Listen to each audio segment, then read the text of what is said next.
E aí, pessoal, sejam bem-vindos a mais uma aula de filosofia. Gostaria de desejar uma boa semana de estudo a vocês. E hoje nós vamos continuar com um tema que é fundamental, né, para a história da filosofia, que é fundamental também nos vestibulares, seja ele qual for, né, que é Platão. Né? Platão tem uma imensa obra, toca diversos temas, e tem vários conceitos que são fundamentais e geralmente é muito recorrente, seja no Enem, seja em outros tipos de vestibulares. E para a história da filosofia como um todo, a gente já viu que ele é muito importante. Então, nas primeiras aulas, na aula da semana passada, nós vimos o seguinte: como Platão concebe a estrutura da realidade. A gente olha para essa realidade e, pelo conhecimento sensível, pela experiência sensível, certo? Pelos órgãos do sentido, a gente conhece a realidade tal fenomênica, ou seja, tal como ela se apresenta para nós.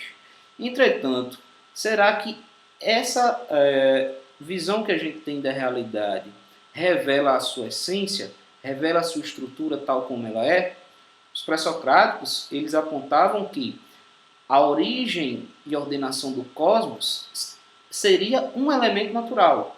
Entretanto, dentro dessa concepção, a gente vai ver que Platão vai dizer o seguinte: a estrutura cosmológica, o princípio do cosmos, o modo como a realidade é estruturada, a sua essência, tal estrutura, tal arquetipo, ela está para além do que a gente vê, para além do mundo sensível, para além do que é natural. Ele é suprassensível, ele está para além da natureza. E aí é o que vai ser concebido como o mundo ideal, o mundo das ideias, o mundo verdadeiro, certo? É desse mundo ideal, é desse mundo verdadeiro, onde contém todas as ideias, as essências, que surge esse mundo da aparência, certo? Platão vai dizer o seguinte: o mundo ele é eterno, como a concepção grega, e só que essa matéria, essa natureza, esse mundo, ele tem dois princípios, certo? O uno e a díade. Sendo o uno, apesar dos dois princípios serem co-originários, certo?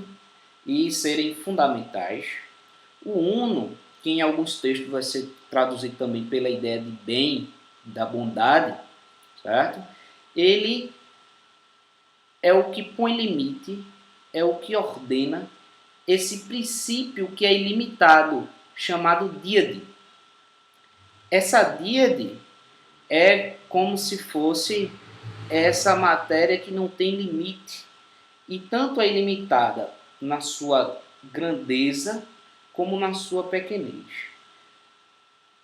O uno é o que dá forma e dá limite a essa díade.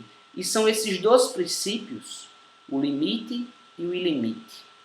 O ápeiro, lembra que Anaximandro ele falava de um ápeiro, ou seja, de um ilimite, uma matéria ilimitada. E a peira, eles se unem e dão forma a esse mundo ideal, ao mundo das essências. Sei que são conceitos um pouquinho complicados, mas a gente não vai se prender totalmente a eles, certo?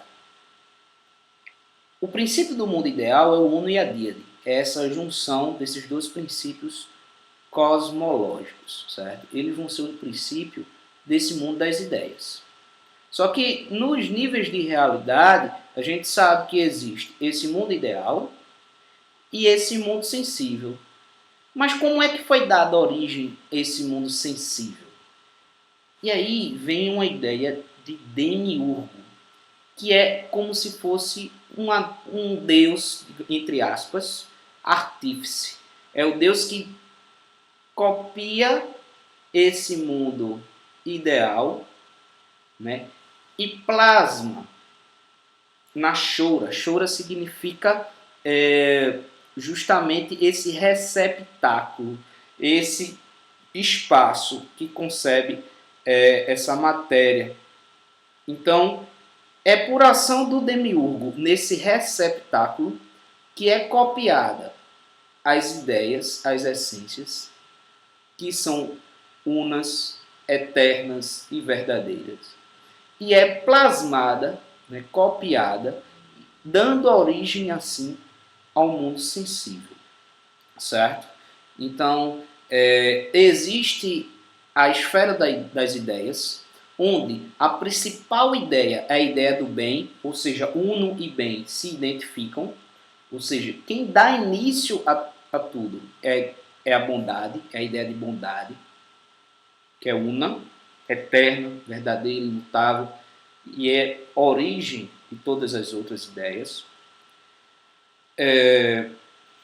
Esse mundo ideal, ele é meio que copiado por uma ação do que ele chama de demiurgo, e é assim que surge o mundo sensível, como cópia do mundo ideal, certo? Só que essa realidade sensível, ela é temporal, ela é limitada, finita e ela é múltipla. Ela tem vários exemplares, né, da mesma ideia. Como a gente viu no desenho anterior, vou até voltar aqui só para, não sei se vocês lembram, a essência o mundo essencial, ele é uno, e há aquela multiplicidade, né, que deriva dessa ideia, certo? Há uma realidade intermediária, a gente falou também, e nessa realidade intermediária, por que ela é intermediária? Porque ela participa tanto do mundo das ideias, de alguma forma, como do mundo sensível. E aí a gente tem as entidades geométricas, certo? Nós temos aí os números, a ideia de triângulo, de retângulo, as entidades geométricas de forma geral, que elas tanto participam, elas estão no nível mais baixo, vamos dizer assim, desse nível das ideias, e também atuam nesse mundo sensível, porque aqui nós lidamos com os números, nós lidamos com as figuras geométricas, apesar de não termos contato com ela, de não havermos, de fato, de não ter uma corporeidade. Então, a gente pode dizer que o número e as entidades geométricas não são entidades reais, são entidades ideais. De alguma forma, a nossa alma também ela participa dessa realidade ideal. É o que tem de divino, é o que tem de essencial no homem, seria a alma. Então, a estrutura da realidade para Platão, a grosso modo, a gente pode dizer que tem o mundo das ideias, esse mundo intermediário, onde está presente as figuras geométricas, e esse mundo sensível. O mundo das ideias é constituído pelo uno, a ideia de uno e de díade, são esses dois conceitos que formam as ideias. O demiurgo, que é como se fosse um deus artífice, que copia essas ideias e dá origem assim ao mundo sensível. E entre essas ideias, entre esses dois mundos aí, temos essa realidade intermediária dos números. Perfeito? Então, vamos lá. Como nós temos conhecimento da estrutura dessa realidade? Como é possível a gente conhecer? Como é possível a gente chegar às essências? Como se dá o conhecimento? E aí a gente entra numa teoria do conhecimento, vamos dizer, que num tipo de epistemologia de Platão. Epistemologia significa como nós podemos conhecer. Episteme é ciência, certo? Ciências justamente nesse sentido de conhecimento.